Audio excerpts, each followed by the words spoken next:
Okay, one more problem. This is the example that I gave at the beginning, where I took the solid, well, I took the solid sodium hydroxide and made it aqueous sodium hydroxide, and then I also took some solid sodium hydroxide and put it in some hydrochloric acid solution, and I also took a solution of sodium hydroxide and put it in a solution of hydrochloric acid. So the question that I was getting at with that demonstration is, could I, really, does Hess's law kind of work out here? Because what I did is I used the equation that you did have been using, where heat, which you could also say, if you looked at any thermodynamics and considering that it's under constant pressure, you can use heat and enthalpy interchangeably, but I won't go into the deep thermodynamics of that. But we're going to say that heat, is the mass times the specific heat times the change in temperature. So hopefully you all are familiar with that equation. I took my change in temperature and also applied some of the ideas with calorimetry that you learned last time and thought, well, if I applied the amount of heat that's given to the water, that could be the amount of heat given in this reaction. So long story short, not very, I figured out what the change in enthalpy for each one of these reactions would be, because this had to do with my change in temperature that I had for each one of these. And so I've got that. Now, the third reaction that I did is this one right here. And so my question is, what is the enthalpy in Hess's law with that? Okay, so if you look at these, once again, I'm going to use these reactions and try to manipulate these so that it looks more like that.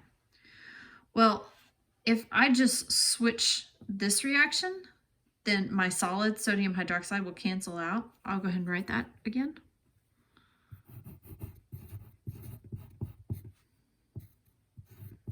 Aqueous means that this is dissolved in water. And then the S shows us just a solid. And rewriting this reaction.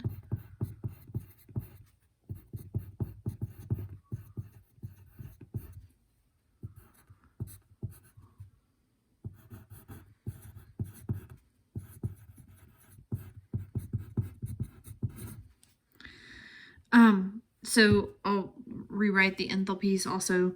I switched this reaction, so that switches the signs. It's now a negative 8.4. And this I did nothing to, so we'll keep that at 3.77. My solid sodium hydroxide cancels out. So if I add these together, then this would be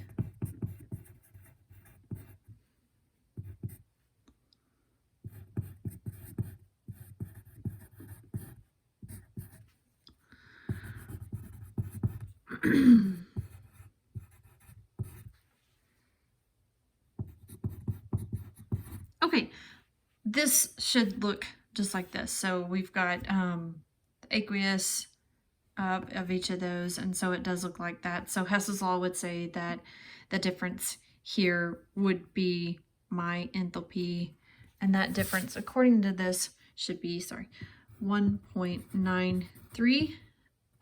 This is actually joules, not kilojoules, because of the specific heat that I used.